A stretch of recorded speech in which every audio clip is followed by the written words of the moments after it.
de vocês, vocês vão acertar. Então, vamos lá falando de amenorreia. Para começar a falar de amenorreia, né, vamos dar uma revisada em ciclo menstrual a respeito dos compartimentos, que a maioria das pessoas odeia a respeito disso, né? Mas vou dar um resumo do resumo aqui, o que eu acho importante para vocês entenderem a respeito de ciclo menstrual quando se trata de amenorreia. Aqui, quando a gente fala de amenorreia, né, a gente divide em 4 compartimentos, compartimento 1, 2, 3 e compartimento 4. O compartimento 1, a gente está se referindo ao endométrio, né? Então, quando a gente tem uma etiologia da amenorreia no compartimento 1, é algum problema no endométrio. No compartimento 2, é o ovário. Compartimento 3, a hipófise, e compartimento 4, o hipotálamo. E segue essa ordem, né? O que vai acontecer? O hipotálamo vai secretar o GNRH. O GNRH, ele é secretado em pulsos, né? Então, conforme a demanda, conforme a gente vai necessitar do GNRH, ele é secretado. Aí o GNRH, ele vai agir lá na hipófise, produzindo, né, FSH e LH. E o FSH, ele vai produzir estrogênio lá no ovário, e o LH vai produzir progesterona lá no ovário. E o estrogênio e a progesterona vai ter a sua função lá no endométrio. O que o estrogênio vai fazer? Ele prolifera o endométrio, e a progesterona secreta, né? Lembrando, né, que para progesterona secretar, para ela agir secretando o endométrio, ele precisa ser proliferado antes, certo? Então, esse é o resumo do resumo que a gente precisa entender a respeito do ciclo menstrual. Ficou alguma dúvida aqui? A gente vai prosseguir, tá? Gente, agora passando lá para a fase embrionária, lá na fase embrionária, né, tanto o menino como a menina vai ter uma genitália indefinida, né? Que é essa genitália aqui. Eu não sei se é menino, eu não sei se é menina.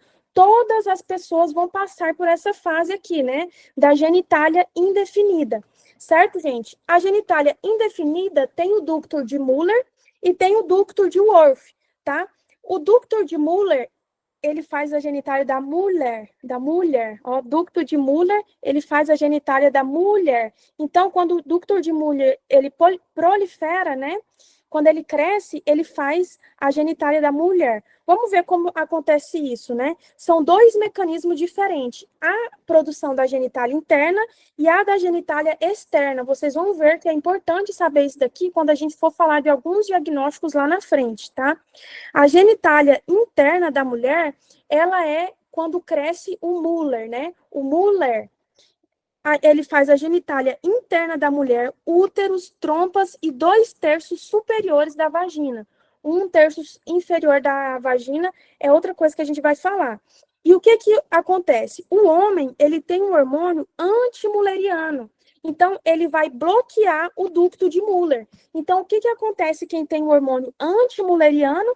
Cresce o ducto de Wolff. Então, fica ali a genitália masculina. A mulher, ela não tem esse hormônio antimulleriano. Então, não tem nada bloqueando aqui o ducto de Muller. Então, o que acontece? Cresce o ducto de Muller. E aí acontece toda essa fisiologia aqui, né? De útero, trompas e os 2/3 superiores da vagina. Aí a genitália externa é diferente, né? A genitália externa, ela depende da ação do androgênio. Então, como o homem, ele tem muita testosterona, ele tem muita dihidrotestosterona, vai produzir, né, vai formar a genitália externa masculina. E a mulher, como ela não tem muita dihidrotestosterona, não vai fazer a genitália masculina. Vocês perceberam aqui que a mulher, né, a genitália dela é formada pela falta de alguma coisa, a genitália interna é formada pela falta do hormônio antimulleriano e a genitália externa é formada pela falta da dihidrotestosterona. Então, sabendo disso daqui, é tudo que eu quero que vocês, para a gente poder memorizar aqui, né, repassar a respeito de ciclo menstrual e embriologia, certo? Alguma dúvida até agora, gente? Se alguém tiver alguma dúvida, pode levantar a mão, que esse tema é um pouco complexo mesmo. Gente, quando a gente fala de amenorreia, né, a gente tem a amenorreia primária e a amenorreia secundária. A amenorreia primária, quem tem amenorreia primária? Repete a parte dos compartimentos. Claro, o compartimento 1 começa ali no endométrio, né? O compartimento 2 ali nos ovários, compartimento 3 na hipófise e o compartimento na hipófise é na cabeça também, tá? Compartimento 3 na hipófise e o 4 lá no hipotálamo, tá? Então, tudo começa aqui no compartimento 4, no hipotálamo. O hipotálamo secreta o GNRH impulso diretamente lá para a hipófise vai produzir FSH e LH, depois o FSH, ele estimula a produção de estrogênio lá no ovário, e o LH estimula a produção de progesterona lá no ovário. Esse estrogênio vai proliferar o endométrio e depois a progesterona vai secretar o endométrio e vai acontecer a menstruação. Quando a gente falar ali da amenorreia mesmo, dos passo a passo, vai ficar mais fácil entender isso daqui, tá? Mas precisa entender isso daqui para a gente passar para a próxima parte. Certo? Deixa eu tomar um gole de água aqui. Gente, às vezes eu falo muito rápido, tá? Se alguém achar que eu tô falando muito rápido, pode levantar a mão, Isabela, desacelera um pouco, que às vezes eu empolgo demais, acontece. Tá? Mas tá tudo bem, não tá muito rápido, não? Prosseguimos, então. Vamos falar agora de amenorreia primária e amenorreia secundária, né? A amenorreia primária é o quê? Nunca menstruou. A amenorreia secundária, ela parou de menstruar secundária a alguma coisa. Então, ela começou a menstruar e parou de menstruar depois, certo? Então, a amenorreia primária, ela nunca menstruou. E tem dois tipos de paciente, né? Aquela paciente que tem de 13 a 14 anos sem desenvolvimento sexual secundário e aquela paciente que tem de 15 a 16 anos com desenvolvimento sexual secundário. Então, é assim que a gente vai começar a investigação, tá? O que é o desenvolvimento sexual secundário? Essa escala aqui de Turner, né? A gente avalia a mama da paciente e a pilificação. Então, se falar lá na questão que a paciente tem M1P1, quer dizer que ela não tem desenvolvimento sexual secundário, ela tem infantilismo sexual. Agora, se falar lá M4 ou P4, quer dizer que a paciente já tem desenvolvimento sexual secundário, certo? Ou M5, também P5, a paciente já apresenta esse desenvolvimento sexual secundário. Quando não tem o desenvolvimento sexual secundário, a gente começa a investigar com 14 anos. Eu coloquei 13 anos aqui, até mais claro, porque algumas literaturas já começam a investigar mais precoce. Então, tenham em mente isso, né? A maioria das literaturas fala que a gente investiga com 14 anos, mas algumas, sim, falam a respeito de 13 anos. O paciente não tem desenvolvimento sexual secundário. O que a gente vai fazer? A gente vai dosar o LH e o FSH. Se esse FSH está alto, quer dizer o quê? A hipófise dessa paciente, né, que no caso é uma menina, dessa paciente está funcionando normal. Então, o que eu vou fazer? Vou dosar um cariótipo, né? Será que essa paciente não tem alguma síndrome? Será que ela tem uma síndrome de Turner, alguma outra síndrome que está causando essa amenorreia na paciente? Então, nesse caso aqui, a gente vai dosar, vai solicitar, né, o cariótipo. Não, a paciente tem a diminuição do LH e do FSH. Será que é um problema na hipófise ou será que é um problema lá no hipotálamo? Nesse caso, a gente vai fazer o teste do GNRH, tá? Eu vou dar GNRH de forma exógena para a paciente, né? A gente não dosa GNRH, como eu falei, porque ele é secretado em impulso. Então, pode ser que eu solicite agora o GNRH e consigo dosar, depois não. Então, GNRH a gente não solicita, a gente faz o teste do GNRH. Eu vou dar GNRH para essa paciente. E o que eu vou esperar? Um pico de LH e FSH. Então, se eu dar o GNRH para essa paciente e acontecer o pico de LH e de FSH, quer dizer o quê? Essa paciente não está produzindo GNRH. Tem algum problema lá no hipotálamo que ela não está produzindo GNRH. Agora, se eu dei o GNRH para ela e ela não fez esse pico de LH ou de FSH, quer dizer que o problema é lá na hipófise, né? Então, a hipófise que não está produzindo o LH e o FSH. Ficou claro essa parte? A gente vai voltar nesse tema aqui, tá, gente? A paciente tem desenvolvimento sexual secundário, ela já tem o broto mamário, já tem o desenvolvimento mamário, já tem purificação na genitália, mas ainda não menstruou. Eu começo a investigação nessa paciente com 16 anos.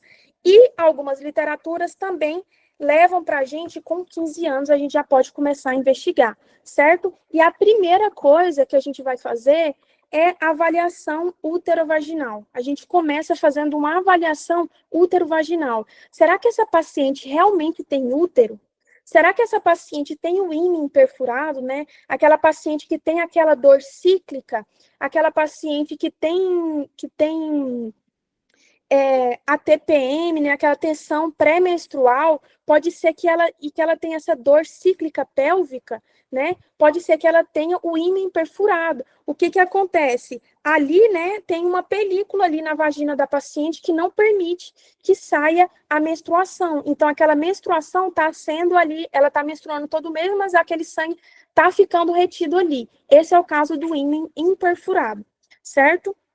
Então, gente, a amenorreia primária é bem mais simples que a secundária que a gente vai ver agora.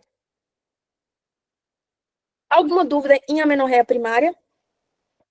Sem dúvidas, vamos prosseguir, então, para a amenorreia secundária. Deixa eu ver aqui se alguém levantou a mão. Não, né? Amenorreia secundária. Gente, a amenorreia secundária, a gente começa a investigação com 3 ciclos sem menstruação ou 6 meses. Aqui também tem uma divergência de literatura, que às vezes eles colocam 3 meses, já começa a investigar a amenorreia secundária. Tá? A amenorreia secundária, paciente menstruava e parou de menstruar. O que essa paciente tem? Tá? Aqui são 6 passos na amenorreia secundária. Eu falei que era um pouco mais complicada, mas são 6 passos aqui, né? Qual que é o primeiro exame que a gente vai solicitar? Se eu falar para você assim, tô com amenorreia há 3 meses, tô com amenorreia há 6 ciclos, o que vocês vão pensar? Primeira coisa, Isabela está grávida, né? Então, o primeiro exame, né, você pode perguntar para qualquer pessoa, não precisa ser médico, é um senso comum, né? Falou que está em amenorreia, falou que parou de menstruar por mais de 3 meses, por mais de 3 ciclos ou 6 meses, a primeira suspeita é gestação. Então, a gente vai solicitar primeiro o beta-HCG. Isso eu acho que todo mundo concorda, né? Primeiro exame que a gente vai investigar é o beta-HCG. O beta-HCG deu positivo. Parabéns, vai ser mamãe, né? Já descobrimos a causa. Facilitou para a gente. Não deu negativo, não está grávida, né? Então, a gente vai continuar a investigação. A gente vai solicitar agora o TSH e a prolactina. Lembrando que distúrbios da tireoide, né, tanto o hipertiroidismo e o hipotiroidismo, pode causar amenorreia, sobretudo o hipotiroidismo, né? Porque o hipotiroidismo, ele desacelera o metabolismo, inclusive ali o metabolismo hormonal da paciente. Então, a paciente pode sim ficar em amenorreia no caso de hipotiroidismo. E prolactina, a gente vai dosar também esses dois juntos já, porque a hiperprolactinemia também pode ser uma causa de amenorreia. Outras causas, gente, o uso de anticoncepcional oral, o uso de antidepressivo tricíclico, né, como principal representante amitriptilina, e o uso de metoclopramida, né, um antiemético, a metoclopramida pode causar a amenorreia, pode causar até, mais especificamente, pode causar galactorreia, né, pode causar secreção de leite ali na mulher. E outra coisa, gente, que pode acontecer também é o prolactinoma, né? A gente solicitou lá a dosagem da prolactina, tá elevada essa prolactina, eu fiz uma ressonância magnética, né? O diagnóstico do prolactinoma, que é um tumor da hipófise secretor de prolactina. Tá? O prolactinoma, a gente faz o diagnóstico com a ressonância magnética, e o tratamento inicial é clínico, né? Ai, meu Deus do céu, fiz a ressonância magnética, tá com tumor secretor de prolactina. vamos fazer a ressecção tumoral. Errou já, gente. A primeira coisa que a gente faz é o tratamento clínico, tá? Ali, uma cabergolina, que é a medicação para parar a galactorreia, né? Cabergolina, 2 gramas, dose única, é a medicação de escolha, tá? Independente do tamanho, porque vocês podem ver assim, não sei se alguém já fez alguma questão assim, paciente é diagnosticada com prolactinoma, conduta. Letra A, ressecção tumoral. Letra B, tratamento clínico com cabergolina, 2 gramas, dose única, né? Então, é isso o tratamento, independente do tamanho, né? Porque às vezes vê um tumor muito grande e aí já quer fazer a ressecção. Não, primeiro a gente tenta o tratamento clínico, aí se não for efetivo, faz a ressecção, certo? Essa medicação aqui também é utilizada para parar a lactação, né? Paciente HIV positivo, que não pode amamentar o bebê, cabergolina, 2 gramas, dose única, parou de produzir a lactação. Paciente que teve um óbito fetal, né? O bebê morreu, não vai poder amamentar também. A gente também já faz essa medicação, certo? Gente, se o TSH deu alterado e a prolactina deu alterada, fiz o diagnóstico. Não, deu tudo normal. Vamos continuar a investigação. O terceiro exame, na verdade, é que a gente vai fazer um teste já, né? É o teste da progesterona. Aqui, a progesterona, o teste da progesterona, o que eu vou fazer? Eu vou dar a medoxiprogesterona, 10 miligramas por de 5 a 10 dias para essa paciente. De 5 a 10 dias, tem referência que fala 5 dias, tem umas que fala 7 e outras que falam 10, tá?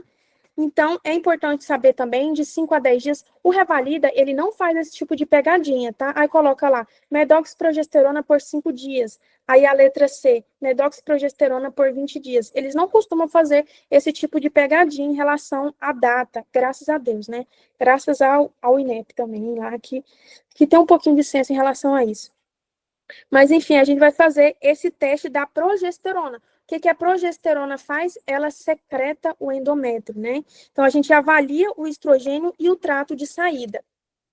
Vamos supor que eu fiz o teste da progesterona e houve sangramento, né? Então, se houve sangramento, eu vou falar o quê? Que essa paciente está com anovulação. Então, por isso que ela não está produzindo a progesterona. Vamos voltar aqui para ficar mais fácil, ó. O estrogênio, ele vai proliferar o endométrio. Aí, o que acontece? A ovulação. Caso não aconteça a ovulação, a progesterona vai secretar o endométrio, certo? Então, o estrogênio prolifera o endométrio para que ocorra a ovulação. Se não acontecer a ovulação, a progesterona vai secretar esse endométrio em forma de menstruação. Então, se eu dei a progesterona para essa paciente e houve o sangramento, quer dizer que ela não está ovulando. Então, a causa da menorreia dela é uma anovulação, certo? Principal causa de anovulação é SOP, tá? Quem entrar para a mentoria, a gente vai ter uma aula específica de SOP lá na mentoria, certo? E caso não houve, a gente vai continuar a investigação. Estamos na metade já, gente, calma. Caso não houve, a gente vai continuar a investigação. O quarto exame, que na verdade é o quarto passo, né, melhor dizendo, houve, se sangrou, exatamente. Se houve sangramento, né, aí tá feito o diagnóstico com anovulação. Certo? Houve sangramento. Prosseguindo, então, caso não houve sangramento, né, não houve secreção ali do endométrio, então é porque eu tenho que continuar essa investigação. E o que eu vou fazer agora? Eu vou fazer o teste do estrogênio, né? Eu vou avaliar o endométrio e o trato de saída. O que eu vou fazer agora? Eu vou dar a medicação que prolifera o endométrio e vou dar a medicação que secreta o endométrio. Então, faz ali estrogênio de 21 dias de estrogênio. Nos últimos 5 dias, a gente vai adicionar a progesterona. Então, eu estou dando as duas medicações ali. O estrogênio para proliferar e a progesterona para secretar. Se não houve, tem alguma alteração ali no trato de saída, né? Tem alguma estenose do colo uterino, tem alguma aderência ali dentro do útero, né, que não está deixando esse endométrio secretar, proliferar e nem secretar.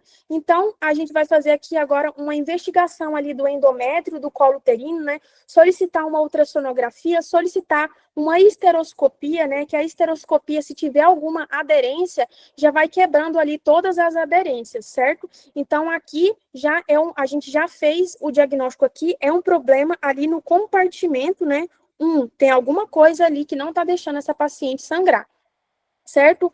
Ai, houve, né? Então, houve, não tem problema ali no endométrio, né?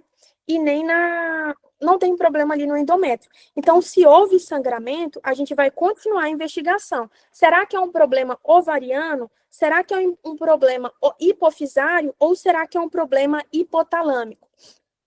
E aqui a gente vai fazer o FSH, né? O FSH, a gente vai investigar aqui problema no compartimento 2. O que é o FSH? É o hormônio folículo estimulante. Então, se esse hormônio está muito aumentado, quer dizer que é uma falência ovariana, né? Então, o que a hipófise está fazendo? Está produzindo muito FSH, porque esse ovário não está funcionando, então está elevadíssimo os níveis de FSH, né? Então, a hipófise está entendendo assim, o ovário falência não está funcionando. Então, a hipófise entende isso. Vamos trabalhar mais, né? Vamos tentar estimular esse ovário. Então, está feito o diagnóstico aqui de falência ovariana. Não, o FSH não está aumentado. Ele está ali menor que 5. Então, a gente vai fazer o quê? O último passo, graças a Deus, meu Deus, não achei que não ia acabar nunca mais, que é o teste do GNRH. Mesma coisa lá na amenorreia primária. Eu vou administrar o GNRH para essa paciente. Se houver um pico de LH e ou FSH, o problema é lá no hipotálamo, que ele não está produzindo o GNRH. Agora, não produziu LH ou FSH, o problema é lá na hipófise. Vocês perceberam, gente? Aqui, ó, entendendo aqueles compartimentos, a gente vai aqui um por um, são 6 passos. É uma coisa um pouco complicada de entender, né? Mas eu espero ter aclarado para vocês. Isso daqui é uma coisa de que tem que ser repetido depois, né? Depois vocês ensinam para o cachorro, marido, namorado, mãe, esposa, papagaio, quem vocês tiver a oportunidade de explicar, né, de tentar revisar esse tema assim, é ótimo, porque esses temas de passo a passo é um pouco mais complicado da gente memorizar. Ficou alguma dúvida na investigação de amenorreia secundária? Sem dúvidas, então, prosseguimos. Trouxe aqui algumas questões para a gente responder, né? Ai, não gosto de responder questão. Então, tem que começar a mudar isso já, né? Porque revalidando, tem que responder questão, não tem para onde fugir. Vamos lá, então. Paciente de 28 anos, e vão interagindo comigo aí no chat, tá, gente? 28 anos, sempre teve ciclos menstruais regulares, vida sexual ativa, ausência de galactorreia e apresentando amenorreia há 5 meses. Tá vendo lá que às vezes é 6 meses, às vezes é 3 meses? Quais os 3 principais exames laboratoriais que devem ser solicitados antes do teste de progesterona? Quais são os exames laboratoriais, gente? Ali do passo 1 e passo 2.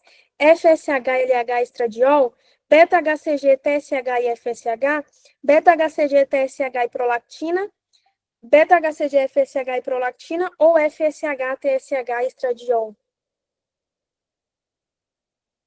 Exatamente, né, gente? Letra C. Todo mundo aí arrasando. Né? A gente solicita. Ah, Isabela, tem que solicitar o beta-HCG primeiro e depois o TSH e a prolactina. Gente, não briga com a questão, né?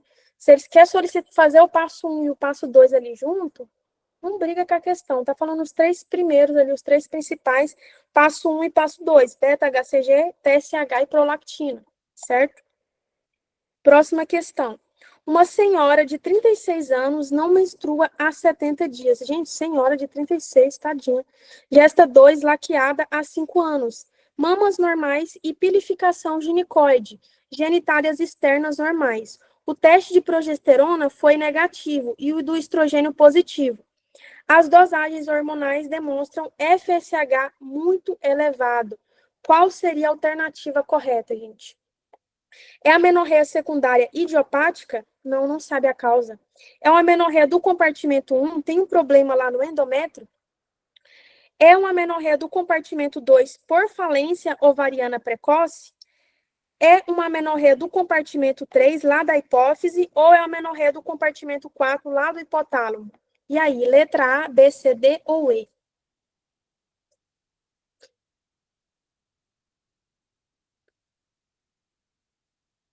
Falência ovariana, exatamente, Washington. Excelente, né?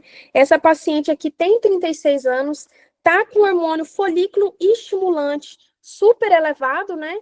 E ela tem 36 anos. Se a paciente tem uma falência ovariana antes dos 40 anos, né? Menor a 40 anos, a gente fala que é uma falência ovariana precoce, né? E ela não pode ser uma coisa lá do compartimento 1, porque a gente fez ali o teste do estrogênio, né, e foi positivo, a paciente sangrou com o teste do estrogênio. Então, não pode ser do compartimento 1. Compartimento 3 e compartimento 4, o que diferencia é lá o teste do GNRH, que nem chegou nesse caso. Certo? Alguma dúvida, gente? Letra C, porque é a mais completa. Cuidado com esse mais completa. Próximo. Paciente de 36 anos, de novo 36. O que apagar? De 36 anos, gesta 1P1, refere atraso menstrual de 5 meses, de novo 5 meses, sem outras queixas associativas, faz uso de camisinha como método contraceptivo. Gente, a camisinha, né, o preservativo, ele não deve ser utilizado como método contraceptivo isolado, porque ele tem muitas falhas. Então, assim, a gente recomenda muito mais o uso de preservativo como para prevenir de doenças sexualmente transmissíveis do que um método contraceptivo, né? A pílula, por exemplo, é um método muito mais efetivo. Nega doenças crônicas e uso de medicações. É tabagista há 10 anos e apresenta IMC de 28,5. Considerando essa situação e os conhecimentos médicos a ela relacionados, julgue o item a seguir. Inicialmente, é essencial descartar gravidez, pois é a causa mais comum de amenorreia secundária. E aí, o que vocês acham? Tá certo ou tá errado isso? Tá certo, né, gente? Corretíssimo. A gente precisa descartar primeiro a gravidez, né, antes de prosseguir lá com os outros exames, como a gente acabou de ver aqui, a investigação da amenorreia secundária, a gente começa primeiro com o beta-HCG. Próxima questão, a gente tem aqui uma paciente de 14 anos, vem com queixa de ainda não ter menstruado, não refere nenhum antecedente pessoal ou familiar. Ao exame físico, estágio puberal M4 e P4 de Tanner.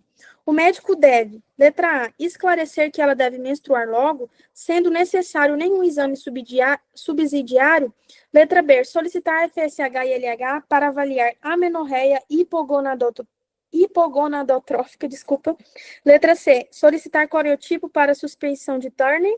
Letra D, pedir para retornar em 6 meses, caso não tenha menstruado, iniciar investigação. Ou letra E, solicitar pesquisa de cromossomo Y por suspeita de disgenesia gonadal. E aí, gente? Essa paciente aqui tem infantilismo sexual ou ela já tem caracteres sexuais secundários? Não, né, gente? M4, P4 já está quase completa ali essa paciente, né? Então, ela tem a presença de caracteres sexuais secundários. Então, a gente vai começar a investigar essa paciente ali com 16 anos, né? Então, ainda não está na época. E qual que é a orientação que a gente vai fazer para essa paciente? Esclarecer que ela deve menstruar logo, não sendo necessário nenhum exame subsidiário.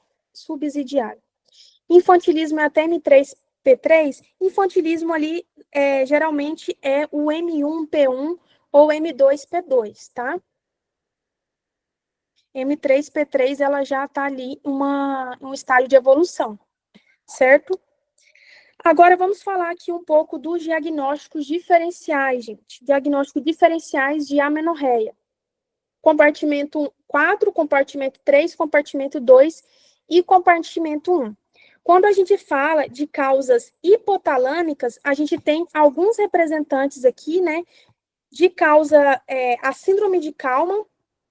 A síndrome de Kalman, gente, é uma falha lá da migração das células germinativas, tá? Então, é um problema lá de embriogênese que acontece aqui na síndrome de Kalman, tá? Então, o paciente ou a paciente, porque pode ter homem e pode ter mulher com síndrome de Kalman,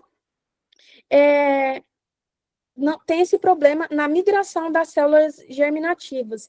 Então, o que faz a gente pensar no paciente com diagnóstico de síndrome de Kalman? Amenorreia primária, infantilismo sexual e anosmia. Sabe por quê? Porque as células gonadais, né, elas migram junto com a placa olfatória. Então, a paciente, além de ter esse infantilismo sexual, vai ter também anosmia, porque são duas coisas que acontecem junto. E pode ter também cegueiras para cores, mas essa cegueira para cores acontece em homens, tá? Então, síndrome de Kalman tem essa tríade aqui, né? Amenorreia primária, nunca menstruou, infantilismo sexual e anosmia, certo? Então, a gente vai pensar em síndrome de Kalman. Tumor, que a gente falou lá, né? O prolactinoma, pode acontecer algum tumor, um crânio faringioma, né? Aqui nesse caso, como é hipotálamo, é um crânio faringioma ou algum outro tumor ali encefálico, certo? Gente, e olha outras causas outras etiologias, né, que causam amenorreia secundária, estresse, anorexia, né, e atleta, né? Atleta de alta performance pode ter também amenorreia. Gente, estresse, vocês aí estão estudando para o Revalida, né? Estão super estressadas, podem acontecer de ter uma amenorreia por causa de estresse. Anorexia, né? Aquelas pacientes lá que estão, que tem aquele transtorno alimentar, a gente vai falar isso, inclusive segunda-feira, primeira aula da mentoria da nova turma, e atleta de alta performance também pode ter amenorreia. Causas hipofisárias, gente, síndrome de Sheehan. A síndrome de Sheehan já caiu no Revalida essa síndrome, tá? A síndrome de Sheehan é o quê? A paciente teve o bebê dela e teve uma hemorragia pós-parto, tá? Teve uma HPP, teve uma hemorragia puerperal. E aí, secundária a essa hemorragia puerperal, aconteceu uma necrose hipofisária, certo? Então, é a síndrome de Sheehan ali, por um problema ali, uma necrose hipofisária secundária a essa hemorragia puerperal, certo? Essa paciente pode ter ali também a galactia, né? O bebê não conseguir amamentar, ela não conseguir produzir leite. Ontem descobri um homem pode ter beta-HCG positivo por câncer de testículo, né? Exatamente, né? É uma das formas ali da gente investigar o câncer de testículo, é o beta-HCG. Da gente investigar, não. É um hormônio ali de células embrionárias, né? Por isso que está elevado. Por isso que tem relação com o câncer de testículo. Mas vamos prosseguir aqui. Tumor ali na hipófise, né? Produtor de prolactina, um prolactinoma, pode causar também uma amenorreia secundária. E causas ovarianas, gente. Causas ovarianas, falência ovariana precoce, a gente acabou de fazer uma questão sobre isso, né? A paciente com menos de 40 anos que esgotaram os folículos. Então, ela tem uma falência ovariana precoce. Só colocar meu celular no silencioso aqui, desculpa. Ela tem uma falência ovariana precoce, certo? Então, esgotaram todos os folículos dela antes dos 40 anos. Outra coisa também, a síndrome de Savage. Gente, essa síndrome de Savage, né, ela pode causar amenorreia primária e causar amenorreia secundária. A pessoa tem folículo, mas esses folículos não são funcionantes. Por quê? Porque essa paciente tem uma resistência às gonadotrofinas. Quem são as gonadotrofinas? LH e FSH. Então, o folículo, ela tem folículo ali no ovário dela, só que ela tem essa resistência. O LH e o FSH não conseguem atuar lá no ovário dela. É interessante, né? Prosseguimos aqui, disgenesia gonadal, gônada em fita, né? Quando a gente fala que tem uma gônada em fita, é uma gônada que não se desenvolveu. Então, a gente chama de desenvolveu. Ai, meu Deus. A gente chama de uma gônada em fita, sem células germinativas. E o principal representante, gente, é a síndrome de Turner, tá? Síndrome de Turner é uma síndrome genética ali que a gente vai buscar com cariotipo. Aquele paciente classicamente tem o pescoço alado, tórax escudo, micrognatia, meu Deus do céu. Tem a mandíbula pequena, né? Baixa estatura. Está muito relacionada a doenças autoimunes, hipotiroidismo de Hashimoto, diabetes tipo 1, a baixa implantação das orelhas aqui, né? E ele pode ter vários tipos de cariotipo. 55X0, 55X, 56XX, desculpa, 56 não, 45, né? Olha aí, 45X0, 45X, 46XX e 46XY. E se a presença do Y é obrigatório retirar a gônada, tá? Independente ali se essa paciente desenvolveu ovário ou desenvolveu testículo, é obrigatório retirar a gônada dessa paciente, certo? Prosseguimos aqui, então, finalizando as alterações uterovaginais. Lembra lá que a gente falou dos ductos de Muller? A gente pode ter malformações mullerianas, então malformações dos ductos de Muller, né? Mas classicamente, que mais cai em prova é a síndrome de Rokitansky, né?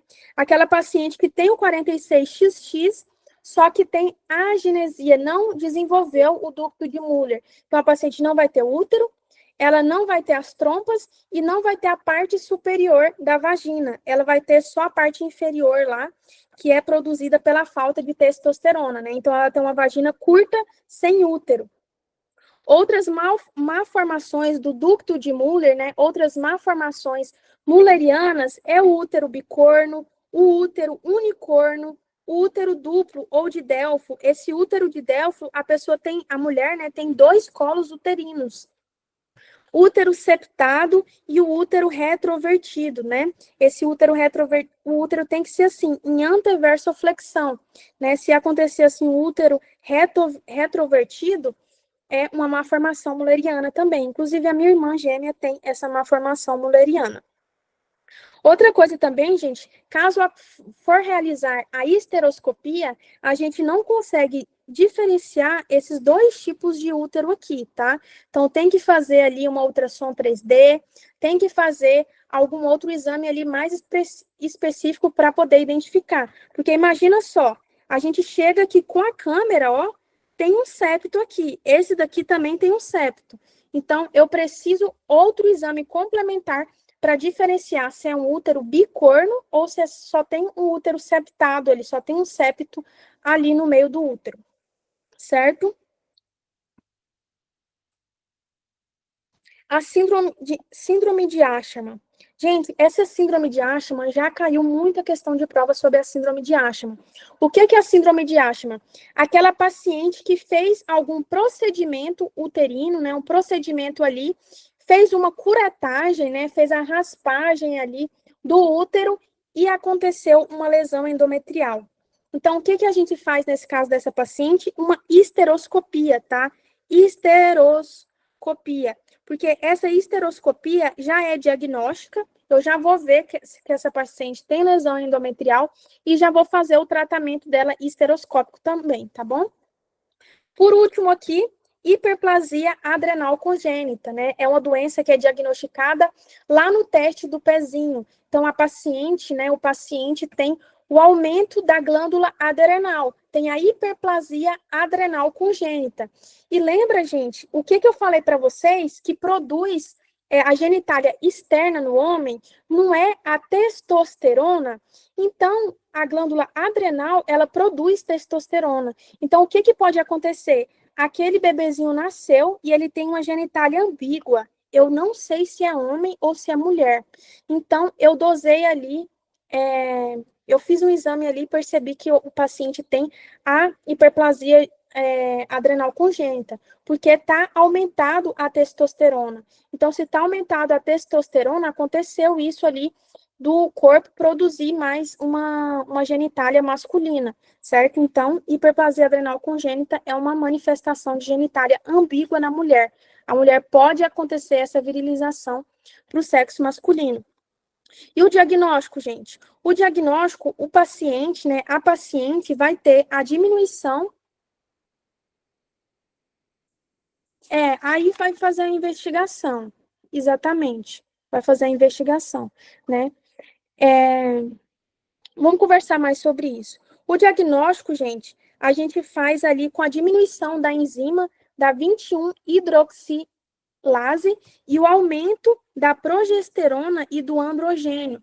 Gente, aumento da progesterona e androgênio, se esse paciente nascer e não apresentar nada agora, pode ser que lá na idade adulta vai apresentar anovulação e sinais de hirsutismo ali, que é a cara de SOP, né? Então, é um diagnóstico, se a paciente chegar ali na idade adulta sem apresentar nada, depois pode simular uma síndrome do ovário policístico, né? Por esse aumento da progesterona e dos hormônios androgênicos, né? Então, é um diagnóstico diferencial para várias coisas ali, a hiperplasia adrenal congênita. Então, gente, se tem ali a genitália ambígua, né, a gente vai fazer a investigação, sim, muito bem colocado, Joas, para ver se é um cariotipo, né, feminino ou um cariotipo masculino. Nesse caso, eu busco o cariotipo para saber se corta ou costura.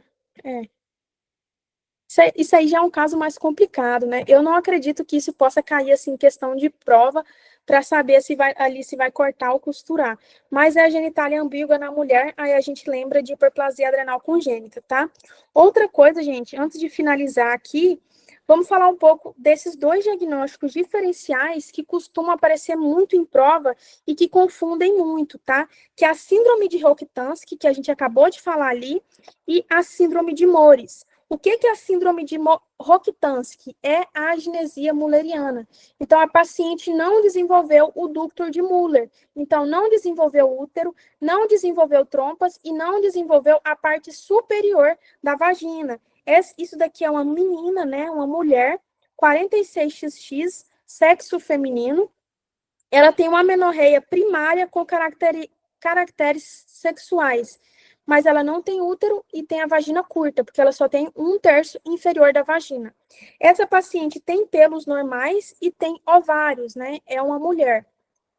Agora, outro diagnóstico diferencial importante é a síndrome de Mores. Gente, essa síndrome de Mores não tem nada a ver com o que a gente falou agora, mas só que a síndrome de Mores é você olha ali, é uma mulher, né? Tem a genitália feminina, só que o que aconteceu? Ela tem um defeito no receptor de androgênio. Então, lembra que a gente falou lá no começo, né? O que produz a genitália externa do homem é os androgênios, é a dihidrotestosterona. E se eu tenho um homem que não produz e que tem um defeito nessa recepção dessa dihidrotestosterona, vai fazer uma genitália externa feminina, que é o caso dessa paciente, desculpa, né? Porque você olha assim, é uma mulher, é o caso dessa paciente aqui com síndrome de Mores. Então, tem uma genitália externa feminina, só que o cariotipo é 46XY, né? Então, é uma mulher que vai chegar ali com queixa de amenorreia primária, tem mamas, pode ter mamas? Tem mamas pequenas, não tem útero e tem vagina curta. Só que qual que é o pulo do gato para você acertar esse tipo de questão aqui? Lá na questão vai estar falando que tem ausência de pelos. Então, não tem pelos. Por quê? Quem é responsável pela produção de pelos, né, é os hormônios androgênios, é a testosterona. Então, se é uma paciente que tem essa dificuldade, né, na recepção dos hormônios androgênicos, não vai ter pelos, tá? Tinha um aluno que ele sempre falava assim, Isabela, eu sempre lembro de síndrome de Mores, que morreu os pelos. Então, queimou os pelos, morreu os pelos. Então, para diferenciar ali, muitas vezes, né, vocês utilizam essa informação. Síndrome de Mores não tem pelos. E tem o que? Testículos. Tem um testículo lá, em vez de ter ovários, né? Tem testículo porque é geneticamente um homem. E se tem testículo, gente, essa paciente aqui, né, a gente tem que retirar o testículo, porque quando o testículo fica ali na cavidade abdominal, ele pode malignizar, pode se manifestar como câncer testicular, tá? Então, o testículo deve ser retirado. Vamos lá para as questões. Alguma dúvida, gente, até agora? A gente tem aqui uma paciente de 17 anos de idade, refere nunca ter menstruado. Ao exame físico, M1 e P1, peso 41 quilos, altura 145. Apresenta níveis elevados de FSH. Qual o diagnóstico mais provável? Amenorreia hipotalâmica, disgenesia gonadal, síndrome de insensibilidade androgênica, agenesia dos ductos de Müller ou deficiências de 5-alfa redutase. E aí, letra A, B, C ou D? Sim, Karen, é uma aula um pouco complexa, né? Mas não pode desistir, a gente vai aprender com repetição, certo? Gente, o que essa paciente tem aqui? Ela tem ali, né, um infantilismo sexual, já tem 17 anos, tem 140, baixa estatura, né? 145 ali centímetros e os níveis elevados de FSH. Nesse caso aqui, o que a gente solicita, né? A gente solicita ali a cariotipo, né, nessa paciente. Cariotipo. Mas não é isso que está perguntando aqui. Está perguntando qual o diagnóstico mais provável. O diagnóstico mais provável é uma disgenesia gonadal, né? Uma síndrome de Turner. Então, é a letra B que a gente vai solicitar como investigação aqui, certo? Muito bem, Pedro. Prosseguimos. Paciente de 30 anos teve há 2 anos um abortamento retido e necessitou de uma curetagem uterina. Após o procedimento, a paciente não menstruou mais e tem dores pélvicas cíclicas. O diagnóstico mais provável na conduta aceitável respectivamente, letra A, síndrome de Mayer-Rokitansky-Kutter-Hauser, colocação de um DIU após nova curetagem, isso aqui é uma causa de amenorreia primária, né? Letra B, síndrome de Meggs, prescrição de anticoncepcional hormonal combinado. Letra C, síndrome de Asherman, fazer histeroscopia. Letra D, síndrome do ovário policístico, metformina. Ou letra E, síndrome de Sheehan, prescrição de progesterona na segunda fase do ciclo. Exatamente, como a maioria aí falou, né? Síndrome de Asherman, a gente teve uma lesão endometrial secundária a essa curetagem uterina. Então, o que a gente vai fazer? A histeroscopia, já que é um exame diagnóstico e terapêutico, certo? Prosseguimos. A deficiência enzimática mais frequente relacionada ao pseudo-hemafroditismo feminino é a letra A, 17-alfa-hidroxilase. Letra B, 17-beta-hidroxilase. Letra C, 21-hidroxilase. Ou letra D, 20-desmolase. E aí, A, B, C ou D? Letra C, né? 21-hidroxilase. Exatamente, Letícia. 21-hidroxilase é a enzima que vai estar diminuída ali na hiperplasia adrenal congênita. E vai estar aumentado o quê? A progesterona e os androgênios. Prosseguimos. Paciente de 13 anos comparece à consulta informando que há 4 meses vem apresentando cólica na região suprapúbica mensal, moderada a forte intensidade, com duração de 3 dias. Ainda não teve menarca. As mamas e pelos pubianos são compatíveis com 13 anos. Na genitália externa, observa abaulamento do ímen, sem abertura. A ultrassonografia mostrou útero de dimensões normais, ovários normais, imagem sugestiva de sangue no interior da vagina. O que essa paciente tem, gente? Essa paciente tem um ímen imperfurado, né? Então, ela já menstruou, mas não tá saindo sangue ali, porque tem uma barreira ali, né? Tem uma película ali que tá impedindo desse sangue sair. Olha só, tem abaulamento do ímen sem abertura. Então, tem o ímen perfurado. E o que a gente deve fazer? Letra A, pedir avaliação de especialista em adolescência. Letra B, encaminhar para incisão do ímen e drenagem no conteúdo vaginal. Letra C, indicar a realização de estudo cromossômico. Será que essa paciente tem alguma síndrome ali? Ou letra D, solicitar radiografia simples de abdômen. E aí, letra A, B, C ou D? Letra B, exatamente, gente.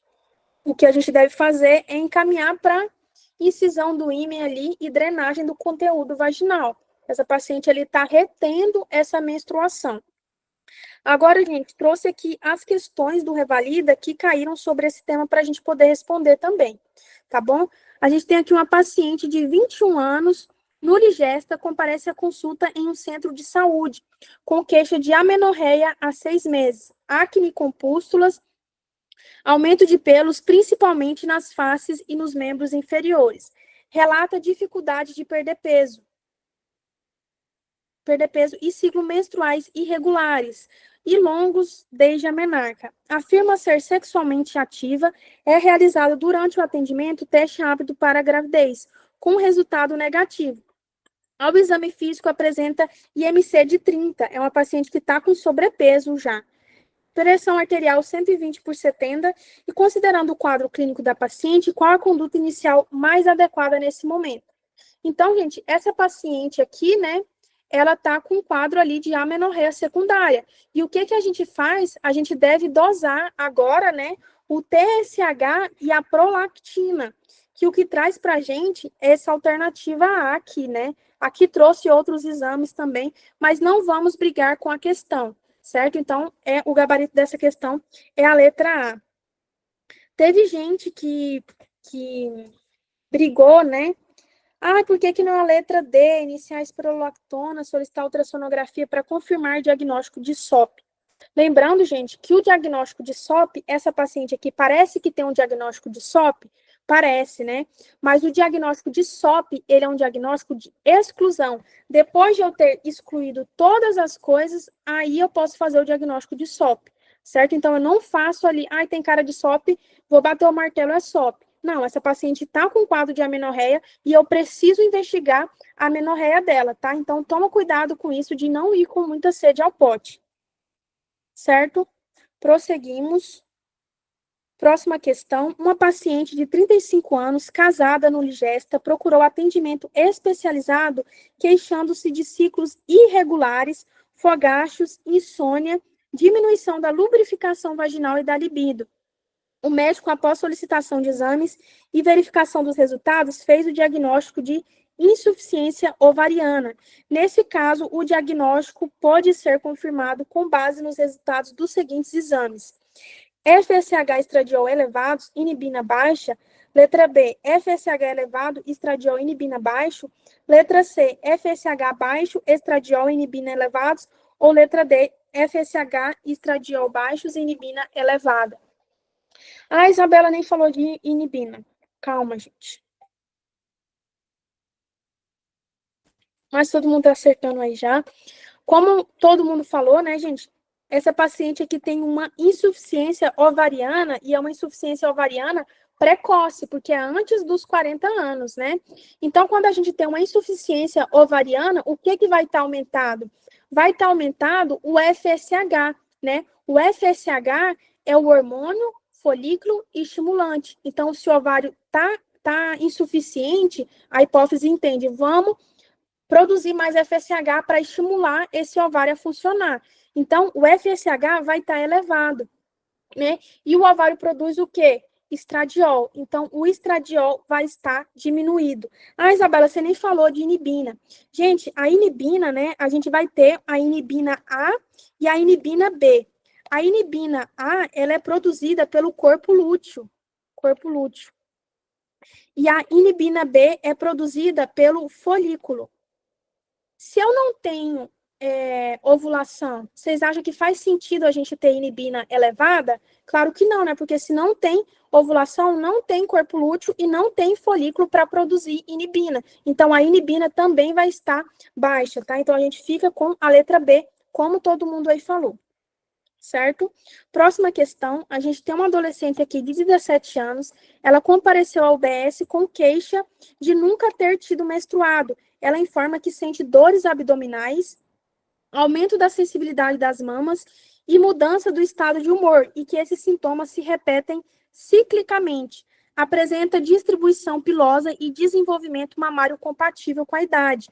Nega atividade sexual. Para confirmação da provável hipótese diagnóstica, deve-se realizar ultrassonografia pélvica, dosagem de FSH e LH, exame para avaliar permeabilidade vaginal ou letra D, teste terapêutico anticoncepcional aguardando-se a menstruação. E aí, A, B, C ou D? Essa paciente aqui, gente, tem uma amenorreia primária, né, que ela nunca menstruou e com caracteres sexuais presente, né? Então, secundários presentes. Então, o que a gente faz primeiro, que a gente viu lá no nosso segundo slide, exame para avaliar permeabilidade vaginal. Muito bem aí, todo mundo acertou. E por último aqui, né, uma questão um pouco antiga, a gente tem uma adolescente aqui de 14 anos de idade, ela é levada por sua genitora na UBS, a mãe refere que a filha ainda não apresentou desenvolvimento das mamas, nunca menstruou e nem se observou crescimento de pelos pubianos ou axilares. Qual o diagnóstico mais provável? Síndrome de Mores, síndrome de Ashman, SOP ou síndrome de Rokitansky-Kuster-Hauser? Letra A, B, C ou D? C. Letra A, né, gente? Lembra lá, síndrome de Mores, que morreu os pelos, né? Então, nem se observou a presença de pelos pubianos, né? Aquela paciente que é XY, mas que não tem, que tem aquele defeito na recepção dos androgênios. Então, é ali, geneticamente, um menino. Alguma dúvida, gente, de amenorreia? É um tema um pouco complexo mesmo, tem que repetir. Se vocês, eu aconselho, né, que vocês expliquem, gravem áudio, fala ali para o pai, para a mãe, para o cachorro, para o papagaio, principalmente aquela investigação lá de amenorreia primária e secundária, tá? Eu trouxe aqui uma mensagenzinha, né? Sempre gostava de finalizar assim com uma mensagenzinha, e esse daqui eu vi hoje no Instagram da Renata, né? Que é uma coisa muito importante, que é, gente, que hoje em dia acontece muito essa comparação, né? A gente vê ali na internet a vida perfeita e a gente sempre fala assim que a grama do vizinho é mais verde do que a nossa. Mas será que essa grama é de verdade mesmo, né? Será que ela não é de mentira? Porque tudo que a gente vê na internet, assim, hoje, a pessoa tem a vida perfeita, tem a vida maravilhosa, mas cuidado, né, gente? Nem tudo que a gente vê é o que realmente parece, certo? E se alguém tiver alguma dúvida, qual grupo? Porque eu mandei essa aula em vários grupos, Abner. Eu vou te mandar o meu número aqui, e aí você pode me pedir lá que eu te mando. Quem quiser também entrar na nossa mentoria, fazendo aqui agora a minha propaganda, a gente vai iniciar a nossa turma agora, segunda-feira,